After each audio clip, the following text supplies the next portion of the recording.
All righty. All right. So thank you for joining us, everyone.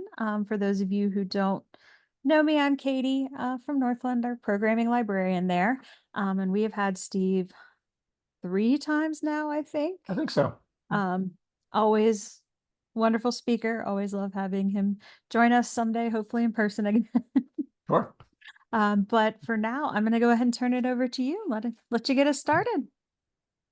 All righty. Well, for those of you who haven't come to any of the programs that I do before, I'm going to put my hat on here. This is Steve Cicero. Is my name. Retired history teacher from the Butler School District. And when I did retire a few years back, I decided I wanted to continue telling stories of Western Pennsylvania, especially, but any kind of stories that people wanted to hear as far as the history of our region or our country. And so there is a series, basically entertainment type programs. And this program tonight is part of that. The hat represents my new identity since I'm no longer teaching, if you will, in a classroom. I am now the history hobo. I stumbled upon that nickname because I go wherever people want to hear stories, just like the hobos of the Great Depression went everywhere or anywhere that they could find work. So that's the deal behind the hat. I did have quite a collection of hats in my classroom, along with other artifacts. And so tonight's program is about amusement parks. And so therefore, I'm going to remove the hobo hat and I'm going to switch to this cap, which you probably can't read, but this is from the 125th anniversary, which was not too long ago, a couple of years ago, for Kennywood Park. And that was 1898 until that would have been 1923 or 2023, sorry. So that's my hat. And let's get started with the show. Let me get the screen share up here. And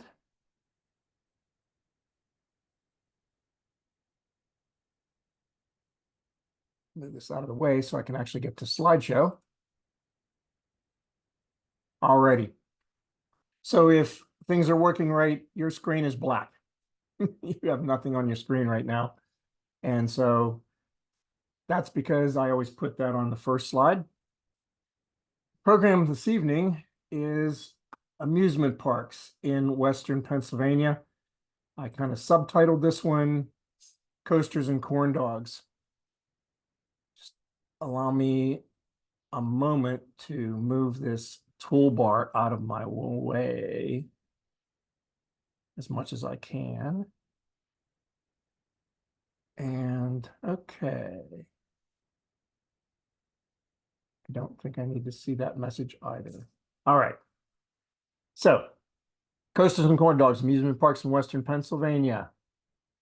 First of all, and you won't see many slides like this because I know they're very boring. This is not a classroom, but this is an important thing to kind of set the stage. What is an amusement park? First of all, it has a permanent location. It's usually, but not always, but usually outside of a city, especially now. Entertainment, live entertainment could be part of it. There's always food, games, sometimes gardens, not always. Picnic areas for those who want to bring a group or a family. And of course, last but not least, rides. So those are the things that define an amusement park. But we're going to start back in the origin of amusement parks, talking about things that don't have all of those features. We have kind of 3 categories here that we'll talk about briefly, and that is traveling fairs, pleasure gardens, and world fairs. So let's start with traveling fairs. This fair in England, called the Bartholomew Fair, started in the year 1133. That's less than a century after the Norman Conquest. So that's pretty remarkable. And it's still running. And this is an illustration that you're looking at from 1808. So this is called the Bartholomew Fair.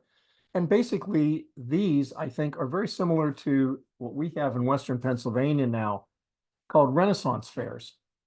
So that's our first example. One that came later, several centuries later, but it's in Denmark. In fact, it's outside of Copenhagen, and it's called Bakken. And this particular location started as an amusement fair in 1583. The illustration is from 1825, lower right. And if you notice an illustration on the left, upper left, that's Bakken today. That's pretty remarkable. But this amusement park is still operating, which is just amazing. Because as you can see from the illustration, this is an amusement park as we conceive of amusement parks now. And so what's that work out to be? Over 600 years.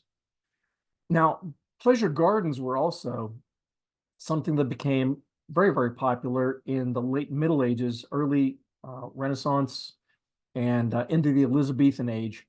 And so here you have an example of Vauxhall Gardens, which started in 1661.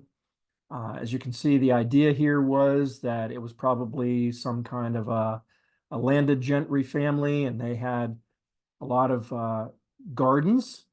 And so what some of these families would begin to do is open those up once or twice a year, maybe, to have the peasants that worked with them or people who were nearby who would come and visit these gardens. The illustration you're looking at here is from 1751 from Vauxhall Gardens. And this particular one, they even had entertainment. Some of the little gazebo-like structures that you see there, people would put on little plays at Vauxhall Gardens, and people could come and see them. Then we have the beginning in 1851 of what today we refer to as World's Fairs. And this was the first of those. It was known at the time as the Great Exhibition. This is just outside of England, of London, England. And many of you may have heard of it by a different name. It's something that was developed by Prince Albert, and the woman on the right is his wife. For those of you who recognize her, I always am tempted to ask a question here, but I forget that we're on Zoom, and I know that people really can't get on and answer. But I'm assuming if I ask the question, who was that, many of you could probably identify her as Queen Victoria. And Victoria and Albert are a legendary ruling couple in not just English history, but in world history. Now, Prince Albert came from Germany, and by 1851, they had been married several years. They'd already started a family, and essentially Albert was finding himself sort of not bored exactly, that's not the right word, but kind of without a purpose, shall we say. And he wanted to do something. Well, what he came up with, because he was a man who was obsessed with technology, he was one of the first royals in the world to ride a train, for instance. And this just was a man who loved machines.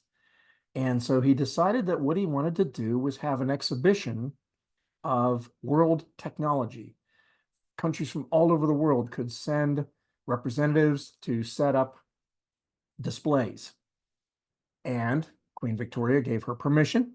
And so Prince Albert became the sponsor of what became known as the Crystal Palace, because this illustration shows you what it looked like.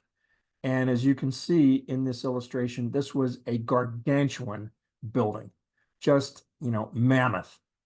And the two towers on either side of it, several stories tall. And when you're talking about a crystal palace, what that meant simply was, and you'll see this again in the illustrations to come, a lot of it was glass, which was, again, something new. Mass production glass in the middle late 1800s was a new technology. In fact, here in Western Pennsylvania, we benefited from that. And that's an entire program that I do. We made 75% of the world's flat glass in Western Pennsylvania in the late 1800s. It was the first great mass production industry here, even before steel. And so if you can imagine that. Well, the Crystal Palace, here you can see a view of it that kind of gives you a better idea of what this looks like. 3 stories high with a very big atrium type of structure in the middle. You can see just how large the building is from the people in the foreground. Here you have an illustration of what looked like inside. The previous one doesn't really show you the right scale because the horses look bigger in the foreground of that illustration. But here you get a sense of really what that building looked like. inside. So tall that in the background there you can see a gigantic full-size tree growing in the middle of the structure. There were over 100,000 exhibits in the Crystal Palace from literally, as I suggested before, all over the world. And it's just fascinating when you look at the illustrations of it. I only have a couple of them here. In 1936, unfortunately, the Crystal Palace was destroyed by a gigantic and unfortunate fire, devastating event. One of the reasons I show this slide, though, is because one of the people who commented upon the destruction of the Crystal Palace was a rising star of the British government at that time, a man named Winston Churchill, who was beginning to issue ominous warnings that will be very prophetic of the rise of fascism and especially the German Nazi movement. And by this time, Hitler is beginning to make moves to take over Austria, and we'll soon follow that up with the takeover of Czechoslovakia a couple of years later. He'd already occupied the Rhineland.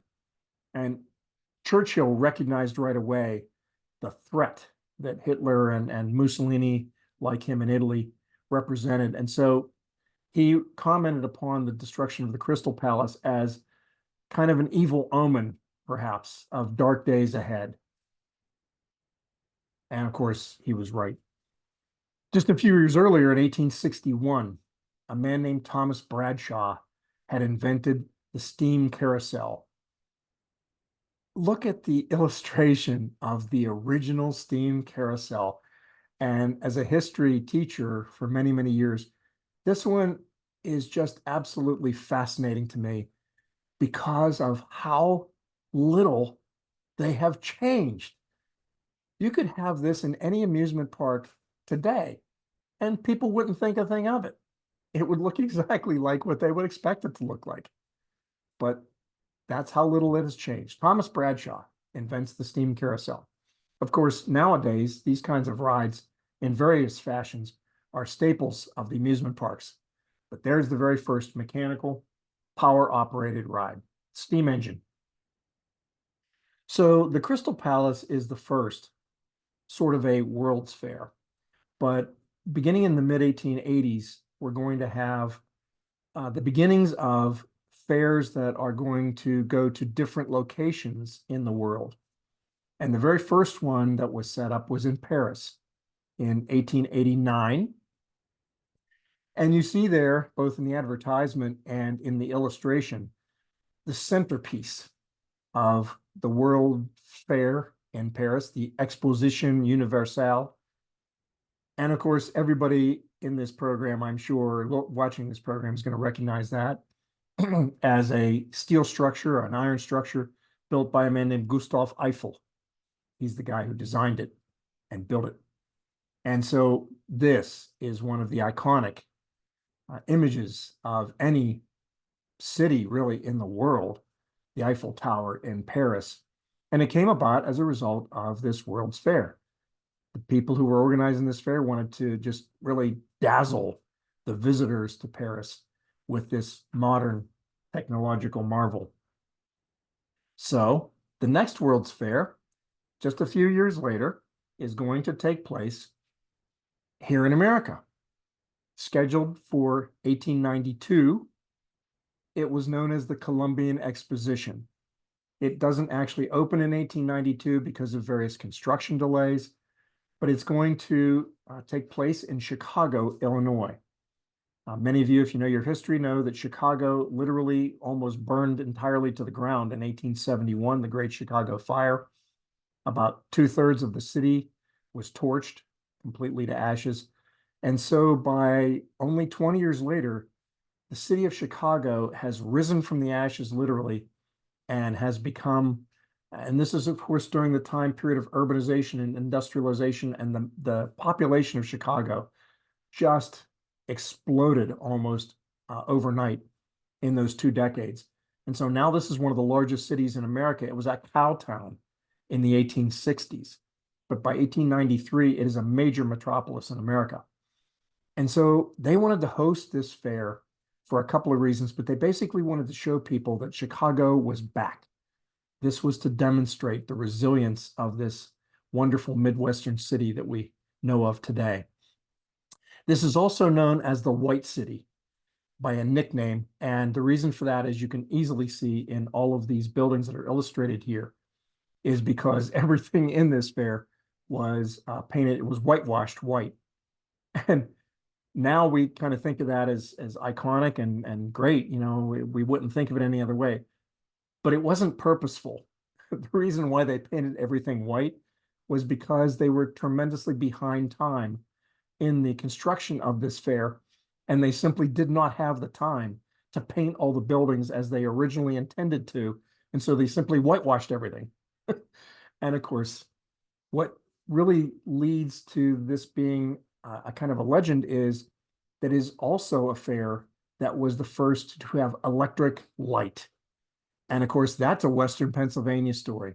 The man who electrifies this fair and lights it is George Westinghouse, who lived in the Point Breeze section on the east end of Pittsburgh, right near the Frick Clayton Mansion today. He was just a couple blocks away. It's Westinghouse Park now. So one of the interesting aspects of the Chicago Fair was they already had a park-like area where they're going to build these new buildings, and they're going to incorporate the old areas of this park. And one of those was a walkway, which was known as the Midway Plaisance. And that is going to become the center of the fairgrounds.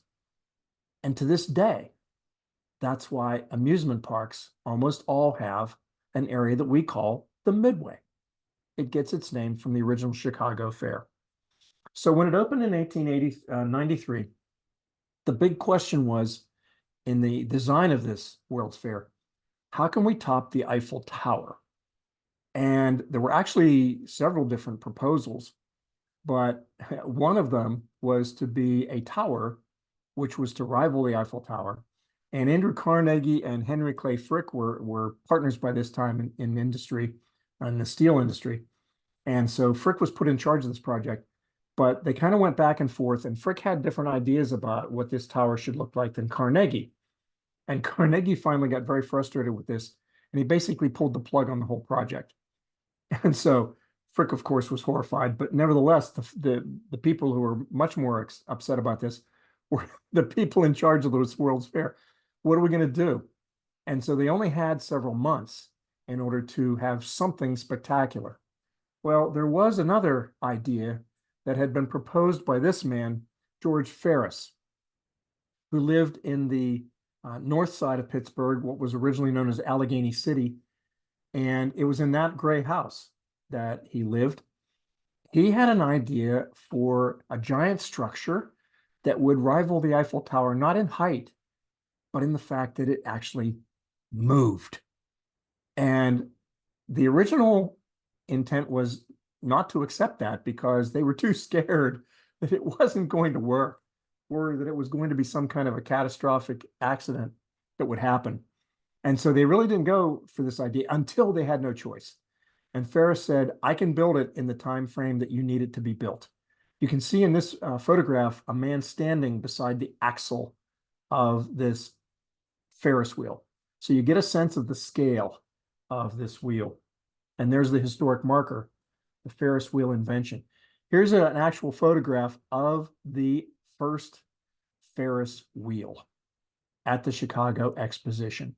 And you can see just how enormous it really is. I'm not sure how many, it's probably 10, 12, 13 stories high. You can see the buildings in the background. Some of those are 3 and 4 stories. And this just dwarfs them in height. So again, not as high as the Eiffel Tower, but this thing moves, which is just absolutely incredible to think about. So, well, okay, you got this big Ferris wheel. So here you have an illustration, close-up illustration of people on the Ferris wheel. All right, well, how many can you get on there? Well, it turns out we have 36 of these gondolas in the original Ferris wheel. You can see 3 of them here. They could each hold maximum capacity 60 people. So it took 20 minutes to load the Ferris wheel. And when you were done, and you had it fully loaded, all of the cars packed to capacity, it is 2,160 passengers riding on the Ferris wheel at the same time. So after 20 minutes of loading, they did a couple of spins, which took several minutes to rotate this thing safely, and then they would unload. So probably for your money here, you may have been on this thing for 45 minutes or more, which is a pretty good deal. And it was, of course, the hit of the World's Fair, the Columbian Exposition. So from that origin, you're going to have a bunch of other parks on a smaller scale that are going to rise all over the United States. And there's something else that's going on at the same time that's actually going to spur the growth of amusement parks. We'll talk about it in a moment. But here are some of the reasons why amusement parks begin to spring up all over the country. We have the leisure class is looking for recreation. People actually have, there's a middle class in America growing now. There's also cities that are becoming much, much larger. And they're not a great place to live in many areas of the city. So people are looking for something to get out of the city and do. Increased wages. Unions are going to bring about extra money that some people can put away and have an entertainment that they might be able to pay for. Increased time. The weekends. Weekends did not really exist with the growth of industry until unions forced that. But now people have 1 or maybe even 2 days off a week. Technology. Like Prince Albert, everybody was fascinated by technology. Trolley companies were the big thing with the growth of amusement parks, and we're going to talk about that in just a moment. What's the connection here? How can this be? Well, the first area that we really have a lot of amusement parks, needless to say, is the largest city in the United States, then and now, and that is New York. Coney Island, which was located a few miles to the east of New York, is going to become a very, very big area for amusement. Mainly people just coming for picnics and a little recreation at the seashore. And so during the mid-1870s, Coney Island develops a reputation as a resort area. And you can see some illustrations here of, on this postcard, some of the things you would see at Coney Island. The first structure that was built to kind of take on this business, this opportunity here, was called the Iron Pier. And people could do all kinds of wandering out on the pier, get out near the ocean a little further. 1872 it was built. Love the illustration there of the people in their swimsuits. Not exactly what we're used to seeing at the shore these days. Another part of this was, of course, a couple of rides. And here we have one that was at Coney Island beginning in 1876. Excuse me, just 15 years after Bradshaw invented it. We have a merry-go-round. Manhattan Beach Hotel the next year. This is going to become, as I said, a major resort area. So trolleys, this one, the Brooklyn, Bath, and Coney Island Railroad in this time, 1864. And there's going to be 4 more of them built in the next 13 years. So there's going to be 5 railroads that take people from one area of New York or another out to Coney Island. So the bottom line was railroads recognized that people wanted to get out to this resort, so they're going to provide them with a place, a way to get there. Brooklyn, New York looked like this in the late 1800s, crisscrossed with trolley lines. Pardon me very much. And also trolleys. I mean, look at the crowd. And so one of the things about Brooklyn, which was interesting and unique at this time period, was that you really had to have eyes in the back of your head to travel safely in Brooklyn at that time period. So what happens is, of course, people sometimes get hit with trolleys, and that's never a good thing. And you had to become very good at kind of keeping an eye out and maybe making a quick move to get out of the way. And so some of you may or may not be aware of a sports team that takes its name from this trolley dodging that people had to do if they happened to live in Brooklyn. The original name of what is now the Los Angeles Dodgers was the Brooklyn Dodgers, but it was more than that. It was the Brooklyn Trolley Dodgers. a team that was formed in 1895. And I find that there's almost no one who knows that. Next time you have a sports trivia night, toss that question out there. So we have Sea Lion Park. This is now going to be an amusement park, 1895. People come out there and actually can ride rides, a whole series of them. 2 years later, Steeplechase Park is going to open on Coney Island. Then in 1903, Luna Park. And I want you to notice this illustration in particular and the facade of the Luna Park that you see there with the circles that have the red and white. You'll see this again. Dreamland in 1904 was another major amusement park on Coney Island. Just to give you an idea of one of the problems with amusement parks that we'll see later on, and one of the devastating things that's going to cause so many of them to fail, is that they're very dangerous to operate in terms of the mechanical machinery and the fact that most of them are largely made of wood. And so Dreamland is one of the first examples of a tragic event.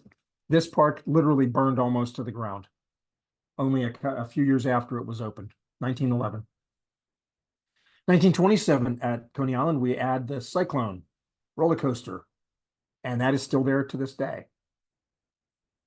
Here you see an illustration with the Cyclone in the background and a Ferris wheel, not surprisingly. This is a fairly recent photograph. Looks like it might be from the 70s, maybe, or even perhaps later. It's really hard to tell because you don't see any cars here. But in any case, that's Coney Island today. Still a very good place to go and have fun. And one of the things that was invented in Coney Island also was the hot dog.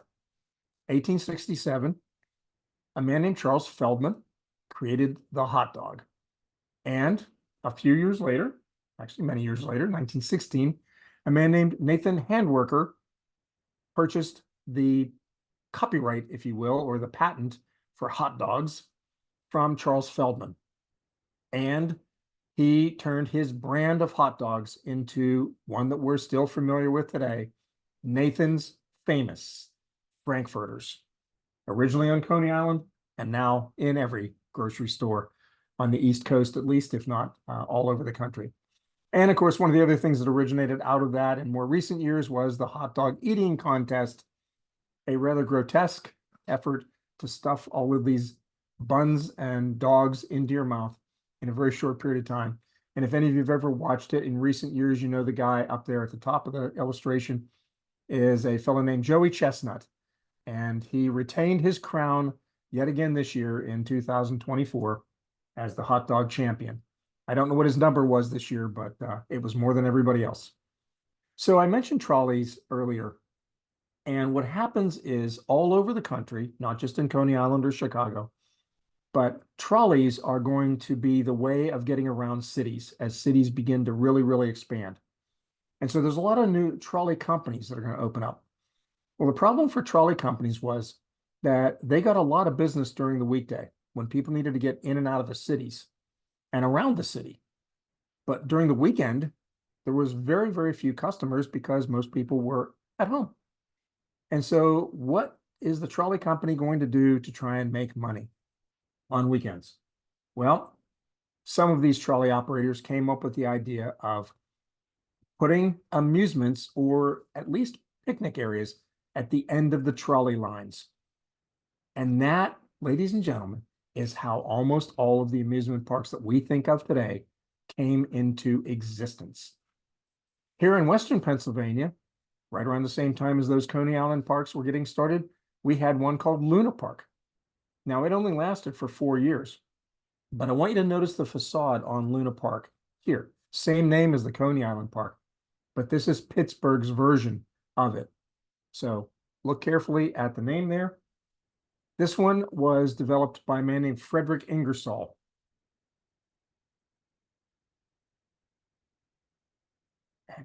And there we go. Okay. Let me go back one frame. All right. Well, anyway, doesn't matter. Frederick Ingersoll, one of the famous developers of amusement parks. So I'm going to show you some other ones from the early days, and we'll notice how soon some of them closed down. They didn't all survive very long. Here's one from Johnstown, PA. This is Roxbury Luna Park. There's going to be a lot of Luna Parks all over the country. They're going to borrow that name. 1896, only to 1922.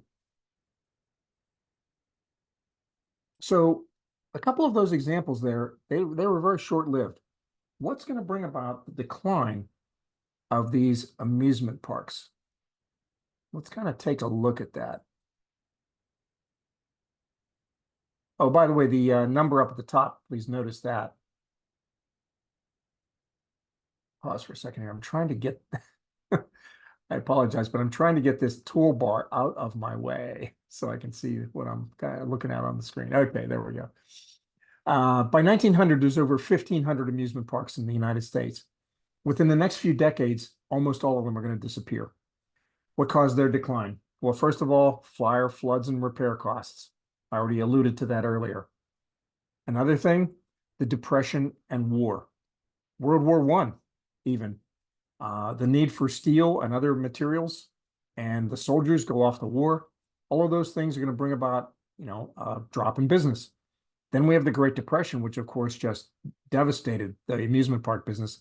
Nobody has any spare money to go to amusement parks. And mainly they survived by having big bands and do entertainment at the parks. That's how some of them survived, Kennywood being one of those, and Idlewild as well.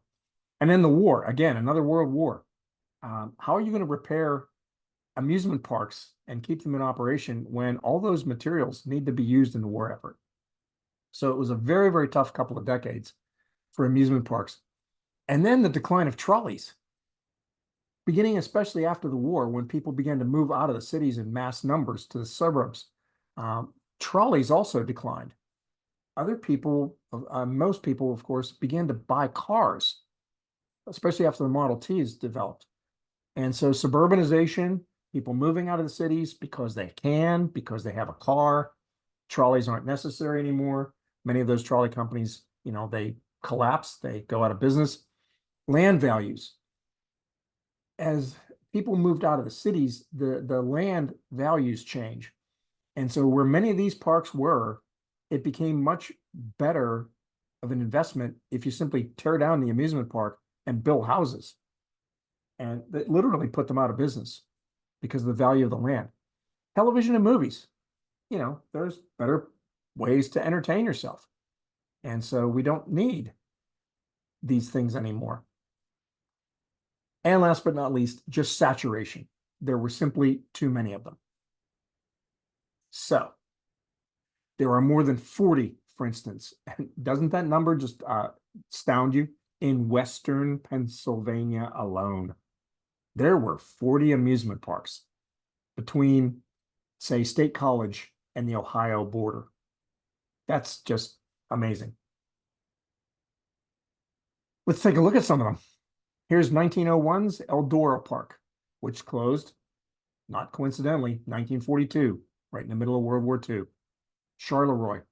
There's a photograph of one little part of it that you can find out in the woods where Eldora Park used to be. Here's Fairview Park, which lasted 20 years from the end of the war until the mid-1960s. That barn is it. That's all that's left of Fairview Park in Delmont. Here's Olympia Park in McKeesport. And this one lasted 40 years. Again, look at the date, 1942. The very beginning of World War II for the United States, right after Pearl Harbor, the mobilization and the industrial, run up to all the building of tanks and ships, all those materials, rubber, everything. These parks couldn't survive. Now, here's one of our favorites. I learned, as I was telling Katie a few minutes ago, I learned not too long ago, it got to a point where I'd done this program about 4 or 5 times. And every time I was doing it, people were talking about Westview Park. Of all the parks around Pittsburgh, Westview Park. And it suddenly dawned on me why. Because it's in the northern tier of the suburbs around Pittsburgh. And so, okay, there's a whole lot of people in this area who, like in the area right around your library, went to Westview Park once upon a time, right? It was opened in 1906, and it's going to survive the war and up into the 1960s. And so here's an illustration of Westview Park. So I've got a lot more pictures here of Westview. Those of you who are people who attended Westview Park at one time or another, maybe you can, we'll go back to these at the end if you'd like to, but it's an illustration of an advertisement that I stumbled upon when I was looking for pictures for Westview Park, and I just thought this was really cool.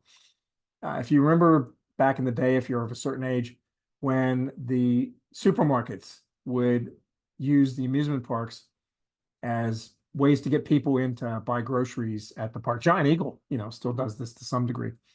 But in any case, this is Thoroughfare Days, and you can get free tickets to Westview Park at your Thoroughfare Market.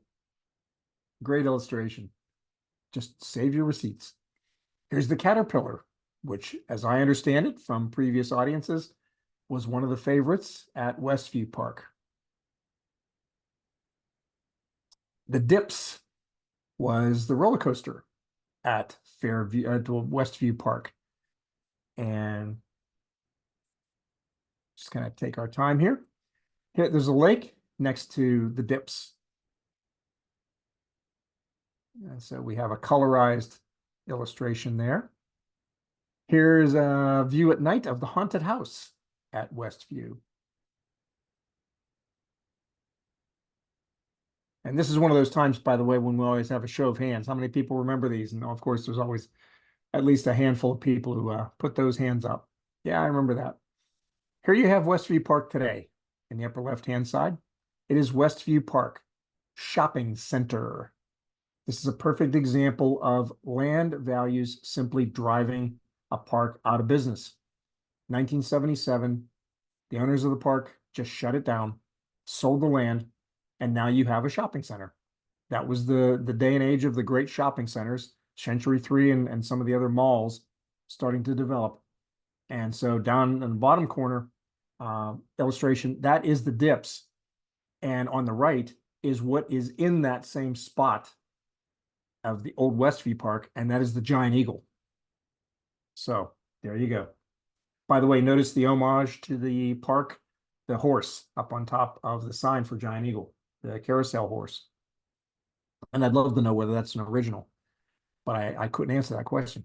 Here's an overview of Westview Park and what it was looking like in its heyday from an aerial view, the top, and then down below. Giant parking lot for the shopping center. That's basically what you have today. Same view. So let's talk about another one that's in Butler, and I'll just go through this one really quickly, but Alameda Park still exists, but not as an amusement park anymore. It lasted for 42 years. Again, right in the middle of World War II, it's going to shut down. Here you have the big bandstand in that illustration. This is Main Street. There's the trolley that's going to take people out to Alameda Park. This was on the Butler Short Line that came up from the Pittsburgh area and went out to Newcastle. And so, again, Alameda was one of the stopping points on the trolley line. Here's the Lindora trestle of that trolley. And if you're familiar with Lindora at all, you know there's a big dip where the Pullman Plaza is now. But this used to be a big trestle of a trolley across there.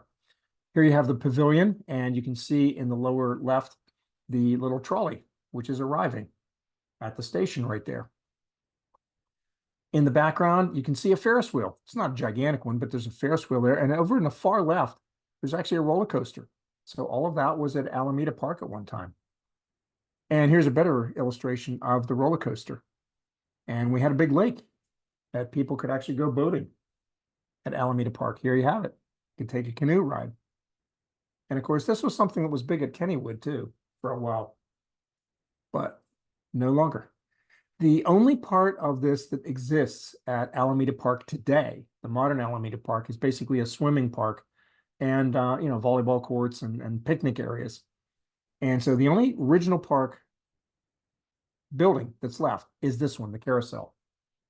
And this is used for events and weddings and stuff like that. But that's the carousel shelter in 2024. That's what it looks like today.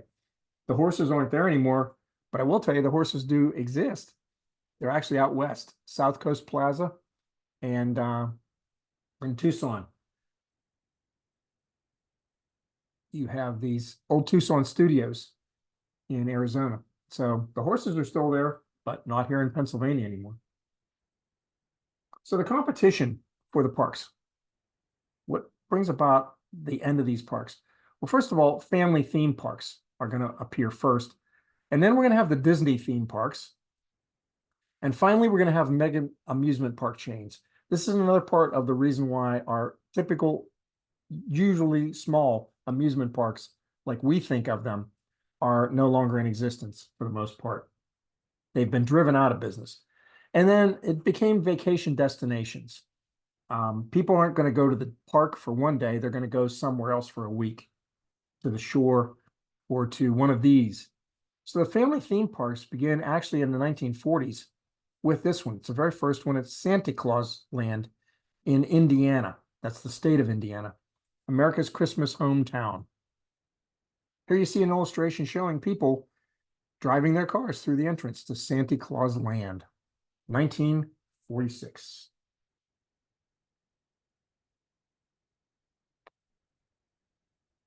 Knott's Berry Farm. Wait a minute, let me get back one. Sorry about that. I keep having to move my toolbar because it's on top of other stuff. Got me a little crazy. But Knott's Berry Farm in California is another one of the original amusement parks. And this one actually claimed to be the first family theme park, but Santa Claus Land sued them to take that back. And so 1947 is when Knott's Berry Farm opened. And you can see some people here. Looked like a frontier type area in the Knott's Berry Farm. 1955, we have Disneyland is going to open up. And this, of course, is in Anaheim, California.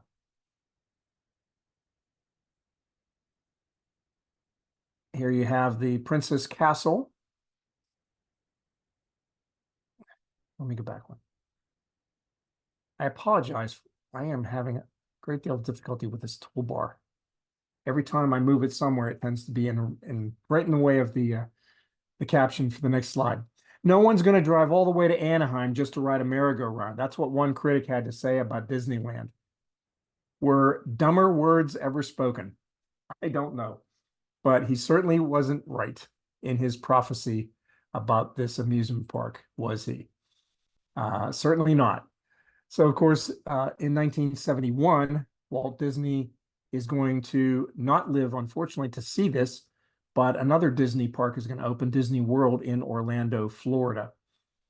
Basically the same idea, but in this case, it was built from the ground up. In fact, it was swampland in Florida when Walt Disney bought all of it. He's going to unfortunately die of cancer in 1966, but it was long before that he had this idea. Even before Disneyland opened, he wanted to have this bigger, more gigantic park. So this one has different sections, and we'll see this reflected in a couple of other parks as well. Magic Kingdom, which of course was the first part of Disneyland, or Disney World, I should say, when it opened in 1971. And then 11 years later, we have Epcot, which is a totally different kind of park. And it's on the same, footprint, but a very different idea. It has two parts to it. It has kind of a future land, and then it has an international area where different countries have created exhibits. If you ever wondered what Epcot means, it's actually an acronym: Experimental Prototype Community of Tomorrow. So there you go. So now you have all of this competition. Okay, so let's talk about the traditional amusement parks like we are familiar with. Who are the survivors? This is from an article about the 30 oldest amusement parks in the United States. And number one is Lake Compounce. In 1846, it was opened, and it is still open to this day in Bristol, Connecticut. That's number one on the list. Number two might surprise you. It's not really far away from us at all. Sandusky, Ohio, Cedar Point, believe it or not, is the second oldest amusement park in the entire United States, 1870. Well, guess what, folks? Here in Western Pennsylvania, we're going to be showing up here in just moments.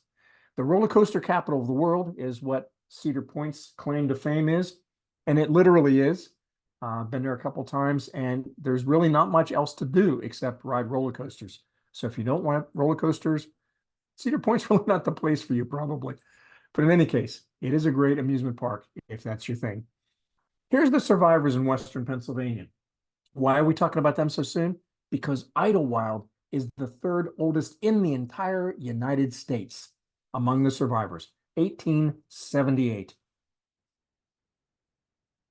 Ligonier, Pennsylvania. This is where I would also have a show of hands. How many of you have been there? So we can talk about that afterwards. But in any case, here's an early illustration of Idlewild. Here's a marker showing you the historic nature of Idlewild Park. I'm going to read the first part of it. The longest operating amusement park in PA and among the oldest in the nation. Thomas Mellon leased land along his Ligonier Valley Railroad, hoping to increase passenger traffic by opening a picnic ground. If there's anything the historic that has happened in Western Pennsylvania, especially anything that is still here, I will almost guarantee you the name Mellon will be associated with it. As a historian, I am fascinated by how much historic preservation the Mellon family is responsible for. And quite frankly, how many things that developed in Western Pennsylvania, the Mellon family was behind them in some fashion. They're not the kind of family that put their name on a lot of stuff, but they were part of the story. So Idlewild has many parts, just like Disneyland. Also has events like this one, the Highland Games, which became a sort of a go-to thing for Idlewild. Makes it nationally famous. There's 7 sections of Idlewild. Old Idlewild is the typical amusement park part of it. That's number 1. Here we have the carousel ride and a short, smaller roller coaster in that section. Again, typical amusement park. That's where the roller coaster is. Hoot and Holler is kind of a frontier land, which you see in a lot of amusement parks. And so here's the saloon and the hotel and different things. And they've got a water ride, the toboggan, the water toboggan in that section of the park. Here we have Jump and Jungle. This is for kids of all ages to climb and jump down things and rope and nets and all that sort of good stuff. Also in Jump and Jungle is another, or right next to Jump and Jungle is another area, Soak Zone. We've got a water segment to it. Just like Kennywood has a separate one, Sandcastle. This one is integrated into Idlewild, in this case, Soak Zone. Here you have an illustration close up of some kids running through the water at the Soak Zone. Another part of it is Raccoon Lagoon, otherwise known as Kittyland. I love this illustration from the old days. Kittyland, and right in the middle you can see this big bass drum. You can't beat fun, the clown says. I think that's timeless. They should bring that back if it's not still there. Part number 6 is Mr. Rogers' Neighborhood of Make-Believe. And if you've ever been out there, you know that's a big part of the story of Idlewild. Here we have the trolley, the neighborhood trolley, and of course, Fred Rogers up there in the upper left with King Friday. Now, of course, you know, things change over the years. And so this is no longer Mr. Rogers' neighborhood. Now it's Daniel Tiger's neighborhood because, of course, Daniel Tiger has a TV show and Mr. Rogers doesn't. So we have to upgrade and keep up with the times. And last but not least, the Storybook Forest. This is the part I can always remember about Idlewild. I honestly don't remember too much else, but Storybook Forest is certainly the place to be if you're a little kid. Here we have the entrance with the little red school, and there's the old lady in the shoe and the crooked house, and so many other famous fairy tales illustrated in that section. So Idlewild is our number 1, oldest in Western Pennsylvania, number 3 nationwide. Conneaut Lake was a park that began in 1892, and to be perfectly honest with you, by the time I do this program next, I probably will have to have this one off here because Conneaut Lake has been shut down for a few years. They've been going back and forth trying to open it up, and I really think it's just gone. But this was originally number 9 on the list of the top 30 in the United States. And many of you, perhaps like me, I used to go up to Conneaut quite often with my family because we lived in Grove City. So this was actually closer than the Pittsburgh parks. Conneaut Lake Park, some of the older sign there, and you can see the beach now is the only reason why they still find the name Conneaut Lake Park is because the beach resort area type part of it is still operating. But the amusement park, all of the illustrations you're about to see, these are gone. These have been sold off or demolished. Here's the toboggan, the roundup. This is the amusement park ride that I am most terrified of. I tried riding that once, never again. If you've ever ridden the roundup. The Blue Streak, that was the really famous roller coaster here at Conneaut Lake. And here's an action picture of it. And in fact, one of the reasons why Conneaut Lake probably never will rise from the graveyard, so to speak, is because when they were taking this ride apart to downsize the park, they just couldn't have a roller coaster anymore. They couldn't sustain it. They were removing it, they were taking it down, and unfortunately, it caught fire, and it literally burned down. And once that happened, the rest of the park just sort of disintegrated over time, a couple of years. Humblebug is another one of the rides from that, and the Tilt-A-Whirl at Conneaut Lake. Here's a more recent picture of the Tilt-A-Whirl, and this is actually not even now. That is all gone too, that you're looking at in this photograph. But that's how Conneaut Lake had degenerated by about, say, 8 or 10 years ago. It was in this kind of condition. And now even that is gone. There's almost nothing left. So Conneaut Lake probably shouldn't be on here, but I left it on there one more time. Lakemont, which most of us haven't heard of because we're not familiar with it. It's in Altoona, PA. 1894, it was number 11 on the nationwide list. And so here you have the Little Leaper in Altoona. This is one of the kiddie rides, a little roller coaster. The German Swings, this is a very popular ride in many amusement parks. The Skydiver, in this case, is what it's called. The Mad Mouse here at Altoona, and also a toboggan, much like the one at Conneaut Lake at one time. Almost identical. This is Leap the Dips. This was built in 1902. This is the oldest roller coaster in the United States by far. And until last year, it was the oldest continually operating roller coaster in the entire world. Leap the Dips in Altoona. But this park had to shut down last summer.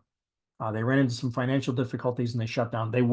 I believe they will open up again, but they're kind of like Conneaut. They're on the edge of bankruptcy, and so hopefully they'll open up again.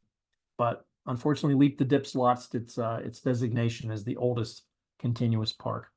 So what's number 4 on the list? Well, that's one called Waldemere. And of course, for those of you who do travel to go to amusement parks, this one is not that far away, 1896. Number 13 on the list, this is in Erie, Pennsylvania. Still going strong all those years later. There's the water portion of it, the log jammer kind of thing that Kennywood once had. Here we have the Midway area at Waldemere. There's the giant wheel, Ferris wheel, different sort of an arrangement of it, and the cars look different, but it's the same concept. The Sky Ride, that used to be a pretty popular thing to do at many amusement parks, and they had that at Waldemere. Pirates Cove, a lot of these dark rides where you would get into cars and then you go into a ride and then come out the other end. Kennywood has that in the old mill. So that's Waldemere. Well, let's get to our latest and greatest, and of course, the one that we all know the best. Kennywood Park, 1898. Kennywood is number 15 on the list of the survivors. And if I drop Conneaut Lake, it'll be number 14 because Conneaut will be gone. So let's take a look at, keep in mind, think about that. The top 15 amusement parks in the entire United States, oldest ones, are in Western Pennsylvania. We have 5 of them. Of the top 15, we have 5. Soon to be 4, but still, that's pretty impressive. That's a quarter of the amusement parks that are the oldest in the country here in Western PA. Kennywood Park, Pittsburgh, Pennsylvania. You can see the steel phantom in the background there. Look at the sign. This is a historic park. It has a historic marker from the state. 1898, a picnic grove on Anthony Kenny's farm here was leased to the Monongahela Street Railway Company. I'll give you three guesses, and the first two don't count. Who owned the Monongahela Street Railway Company?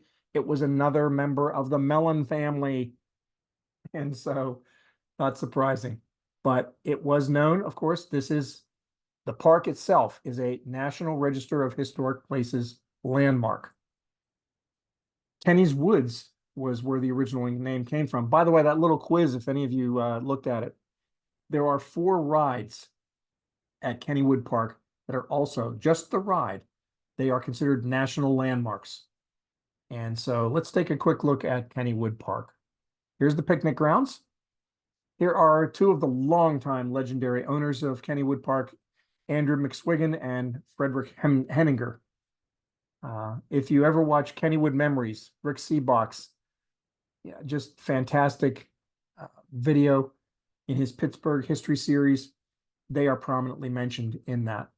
Here's the new entrance to Kennywood Park. If you haven't been there for a few years, this would look all new to you. George was here. Little known historical trivia, but many people claim, George Washington slept here and all that kind of stuff. But George Washington actually was there on the area where Kennywood Park is, and that's why his statue's there. If any of you ever went to Kennywood back in the day when you took the train and you had a historic overview of the area, they would talk about the history of the area. They would mention George Washington. They don't do that anymore. It's now it's another one of those kid rides. It's not a history ride anymore. That is a view across the Monongahela River, and you're looking at the J. Edgar Thompson Steelworks. Here we have the Steel Phantom in the foreground and Thunderbolt also. But if you're looking across that river, you're also looking at a battlefield. That is the site of Braddock's defeat. Edward Braddock's army was massacred by the French and their Indian allies on that spot in 1854. And George Washington, 1855. George Washington was an aide to Braddock. So he was there. He was on that field, on that piece of land over there across the river. Here we have the Midway at Kennywood Park. There's a couple of different areas where you can go and play games, and you can get the food. Here's Kenny the Kangaroo. Of course, that's probably a college student. Great job for the summer. The Potato Patch. Everybody recognizes that, of course, as one of the staples of the food at Kennywood. Have to have potatoes from the Potato Patch if you're going to go to Kennywood for the day. Kennywood is also known, unlike some of the other parks, for their gardens, and that was purposeful. The owners of Kennywood Park actually, they patterned their park from the very beginning after Tivoli in Europe and the great garden parks of Europe. And they're very proud of this, even to this day, that they continue that tradition of these wonderful floral displays all over Kennywood Park. Here is a ride, which if we were live, we could talk about this being one of the original National Register Historic Places rides. This one's gone through different iterations of its name. It is now known again as it was known in the early days, the Old Mill. And of course, it's one of the fun, crazy rides where you go through this is a dark ride, of course, I referred to earlier. But as I said, this is #1 on your list of 4 from Kennywood Park. And we'll see if any of you had that quiz earlier and tried to get them. Did you get that one? Here's another one. This is a National Register for Historic Places ride, a national landmark. And this one is, of course, the Whip. And there's the designation for the Whip. There are very few of these left. The Old Mill, by the way, is the only one, I think, in the United States. There are probably a couple more whips in the country, but this is one of the last ones. And here's a close-up. This is one of our granddaughter's favorites when they come to visit us in Pittsburgh here. She loves the Whip. She also loves this one. She refers to this as the Rabbit Jacket. She could never figure out it was Jack Rabbit. It's the Rabbit Jacket. So we always talk about the Rabbit Jacket, one of the roller coasters. By the way, this is now, as you can see the date there, this is now taken over the prestige label of the oldest continuously operating roller coaster in the world, Jackrabbit. There you go. Here we have Kittyland. And of course, everybody had a Kittyland back then, and Kennywood still does to this day. The Ferris wheel. This is, I think, a sad story. It's probably the only sad story associated with Kennywood.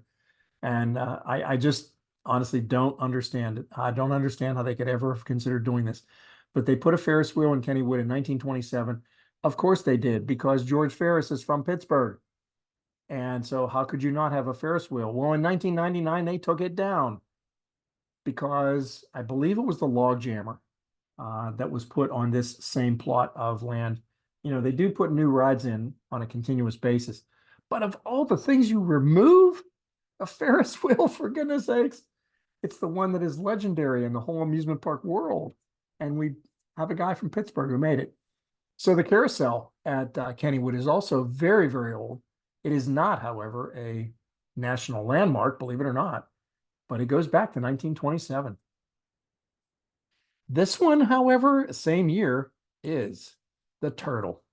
That is, again, a landmark ride built in 1927, and I believe there's only one or two more in the entire country, if that, because sometimes these change. I'm not able to keep up with other parks, but this is one of the last of them. Here's the Racer, 1927, same year. They put this one in. It was a big year at Kennywood Park for some of these rides. Many of you know, you go on a race with these cars, and most of you probably realize that you will never actually catch up to the other car. And because there is a double track, that you imagine it to be, and it's not. This is actually a single track. It's called a Moibus track. And so both cars are riding on the same track, but never in the same place, obviously, at the same time. And so it appears that you're racing, but indeed you're not. So 1930, they put in the auto race, which has always been a real family favorite for us. And especially for the parents can ride with their children, and the children think they're driving the ride. And here's the last of our national landmarks. 1936, this one again is the only one left in the entire country. And of course, I'm sure all of you know the name of it. It is Noah's Ark. It's gone through some different iterations out in the front there, and now they're back to having the old whale as an entrance, just like it was in the earliest days. Here we have the Kangaroo, 1962. Kennywood made a huge mistake in trying to upgrade a couple of years ago, and they removed the Kangaroo. If you're an amusement park fan, you probably remember this story. And they got tremendous blowback. And last summer, they opened up the Kangaroo again. So we as a family were always glad to see that happen, because the Kangaroo has always been one of our favorites. 1968, the Thunderbolt. This is to this day considered by, I'm not a roller coaster guy, but apparently it's considered to be the greatest wooden roller coaster in the world. The Thunderbolt at Kennywood. 1968. Here's a new section of Kennywood that's opened just in 1995. So it's been open about 30 years now. But look at the facade. And if you think back to the beginning of this program, Luna Park, the original Luna Park in Pittsburgh, which was something that took its name and some of its facade from the Luna Park in Coney Island. Kennywood's Lost Kennywood is a throwback in this entrance to the original Luna Park, the very first of those that we have here in Western PA. So also notice, by the way, from the time period of the original Luna Park, which was 1903, notice what's missing in the name of the city. There is no H there. And if you go back to the slide of Luna Park, the original one, there is no H on that either, because this was the 20-year period during which Pittsburgh lost its H. We can talk about that afterwards if you want to hear the story. 1984, they added the Wave Swinger to Kennywood Park. This is one of the German swings, and it's always a perennial favorite there. Here we have the carousel at night. So we're going to kind of think about our day at the amusement park is beginning to come to an end. And so now this is kind of a really fun time, I think, to be at amusement parks when things start slowing down, the crowds start, getting smaller, the kids, start getting tired, and a lot of the families are starting to leave. And here we have the roller coaster, the Thunderbolt at night. Sort of a really fun time to be at the park. Now, of course, at this time, you're going to be wanting to think about getting that last Coke or Pepsi, I'm sorry. Got to get the right brand. Or your last little carton of potato patch potatoes. So you want to get that last food item in there before we leave. Here's one of the new sections of Lost Kennywood, and this is the Pittsburgh Plunge. And over on the area where you can see some people standing to the left, that's where a lot of people line up all day long to get soaking wet, absolutely soaking wet. These gigantic boats that come down a ramp into the area that you're looking at right now. This is where the boat would be coming out to. The weight of that boat is going to splash. It's going to create this gigantic wave both directions. And the people over there on the shore are going to get splashed for sure. Here we have a kind of an overview, I would say, of the park. This is, again, Lost Kennywood at night because it's one of the fun places to take a picture of.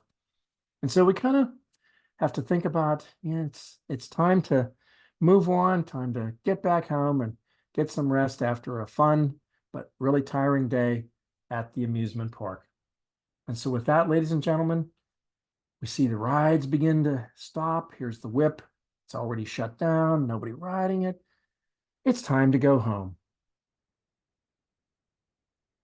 And I want to thank you very much for joining me at some of the great amusement parks in Western Pennsylvania and a little bit of the history behind them. Hope you've had a fun little excursion. And at this point, I'm going to stop sharing my screen and we can open it up. Thank you very much.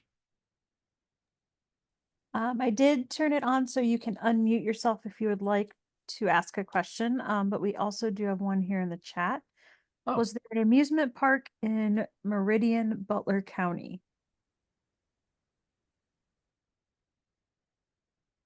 Alameda is really close to Meridian.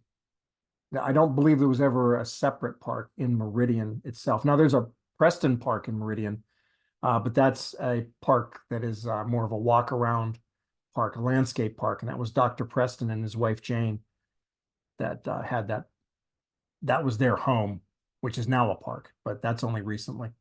So I'm not sure if that might be what you're thinking of, but no, there's no amusement park as we would think of it, except the one in Alameda. Anyone else? Thanks for the question.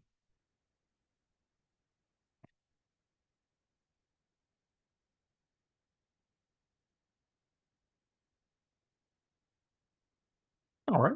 Well, we'll Sorry, there's let you go one then. more in the Oh, wait a chat minute. that says, Question? I don't know, this Nobels is another older park in Central PA, Knoebe. Yeah, no, Nobles. Noble. Yeah, it's in Central PA. It's really an old-fashioned family. It's one of PA's oldest. Right.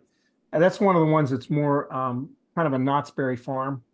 That's how that one Yes. started out, I think. And it's one of the few pay by the ride still. Oh, is it Like, really? Oh, yes, that's you fun. don't pay like a Hershey Park fee going in. You still get to pay by the ride, which is amazing. That is totally amazing. I didn't even realize Yeah, there was any that existed anymore. Yeah, they've all, I thought, went to that, buy a big pass and stay all right. day type of thing. And if you're lucky, by the way, Kennywood will give you a half price offer, which is now $30. Wow.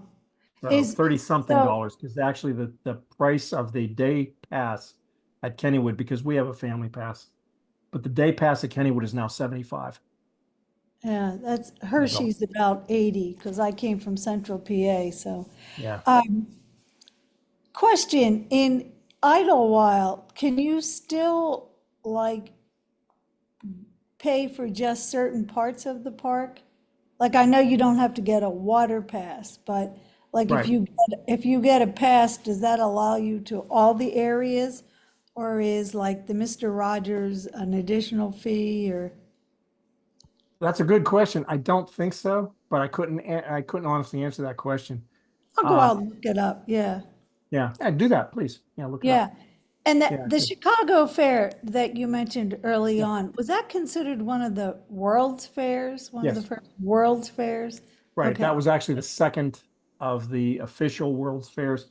A lot of people call the Crystal Palace the first, but I okay. believe Paris was the first one to actually call itself a World's Fair, World's Fair. had that name. Yeah, the book, The Devil in the White City, even Yes. though have you ever read that? I mean, it's a creepy book, but the beginning of it describes the building of the Ferris wheel and how it almost didn't make it. It almost wasn't going to be ready and safe when the park was opening. So, Yeah, exactly. And that, believe me, that was a huge concern of the people who were in charge of this project. right. And China has some pretty amazing Ferris wheels now. I was looking up the biggest. Well, Dubai has the Oh, largest. It's just, it's unbelievable. I think Dubai, they say, is 3 times bigger than the original Ferris wheel in Chicago. It's just, I'm not, yeah, I saw an article about that. I think it was a couple of years ago when they built that one. yeah. And it did look just monstrous. I think it takes like 2 hours to like load and unload. You're really stuck on there. I guess if you're, wanting to have a nice view, but Yeah. because I'm not sure what there is to look at in Dubai. I mean, Yeah, that's a yeah, little too high for me. So although the city thank is, you. This was really interesting. oh, So thank you. appreciate that. I also lived near a tiny little park. I don't know if you ever heard of this. It was called Williams Grove. Hmm. Williams, it was it was a tiny little, and let's see, it probably closed in the 1990s, I would Huh. say. But that's an interesting park to look up. Yeah. What was that one called? Williams Grove. Okay. I'll look up my book here real Yeah, quick. it's near Mechanicsburg, PA, which is north of Harrisburg or south of Harrisburg, I guess. Yeah, it's called Hmm. Williams Grove. There's still a speedway there that Oh, does okay. races cars like on Friday nights. So, but they had a little amusement park there, which was really Yeah, that could something. have been one of the 40. In fact, I forgot to bring my list. I should have had it laying right next to me, but I did have a single sheet with all of them on there. My reference book back here doesn't have that one that you happen to mention, but it's only got about 2 dozen, so I'm Yeah, sure it could be yeah. on. Well, I only know them because I was in Central PA. So, Right. Yeah. and when I was a kid, I went to a big one outside of Philadelphia. Willow Grove Amusement Park. That was a really big one Hmm. outside of Philadelphia. Yeah. Well, like I said, we had 40 here in Western PA, so if you Yeah, took the whole that state, that is pretty probably would have astounding. been Yeah. close to 100, I'll bet. You know, if they would have consolidated them, some of them would have survived, but yeah. Perhaps it's just, when you kind of look at the circumstances and the time periods that they were trying to survive through, I'm surprised any of them made it really, Yeah, through the World War periods. Because, well, I think I mentioned, but the big bands really actually kept the parks going. right, right. Yeah, because Yeah. they were, of course, trying to survive too, the big bands. And the New Deal program, I mean, one of those was the Works Progress Administration. There's two that are very similar, but there was one that was like construction, and this one was artists and people who were into various walks of life that normally wouldn't necessarily get any work during a wartime or a depression. And Mm, so that Works Progress Administration supported all of these bands and provided money for them to continue to perform. And the amusement parks, obviously, were looking for the people to come and get people to attend the park. So it was a Yeah. win-win. Yeah. Interesting. Yeah. Well, thank you. This was very welcome. interesting. Yeah. Yes, so it looks like we have quite a few folks out there. Anybody else have any questions? Stories to share? Places you've been? Stories of the ones we talked about?